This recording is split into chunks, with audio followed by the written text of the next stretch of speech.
Alors sur le terrain de maraîchage de Grenette et compagnie, on pratique le maraîchage bio-intensif.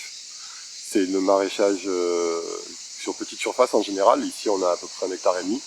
Mais la caractéristique c'est d'être vraiment orienté productivité, avec notamment des espacements beaucoup plus étroits entre chaque plante de culture.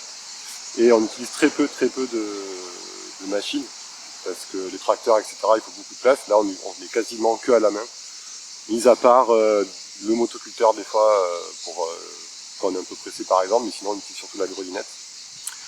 Donc voilà, c'est très manuel, beaucoup de rendement au mètre carré, beaucoup de travail humain au mètre carré, beaucoup de rendement au mètre carré, c'est ça l'idée. L'arboriculture, ça consiste à aller remettre en culture des vergers qui ont été délaissés depuis des années ou des décennies des fois. Essentiellement des oliveraies et des châtaigneraies actuellement.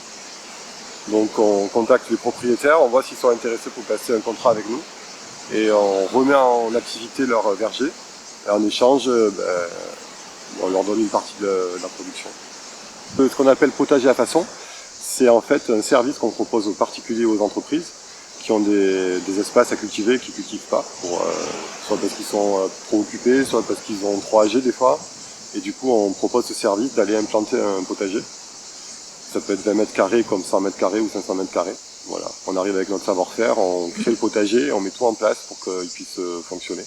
Et puis après, on laisse ça aux personnes. La conserverie, c'est un moyen alors à la fois d'avoir des légumes en hiver, enfin d'avoir des produits végétaux en hiver, parce que c'est pas la pleine saison de production. Donc par exemple, si on a beaucoup de tomates l'été, on peut faire des pouillis pour après les revendre en plein hiver. Comme on a l'objectif de ne pas être en concurrence avec les maraîchers déjà installés, on a choisi de ne vendre que aux collectivités, qu'aux cantines, parce qu'en général les cantines ont beaucoup de mal à trouver des produits bio locaux.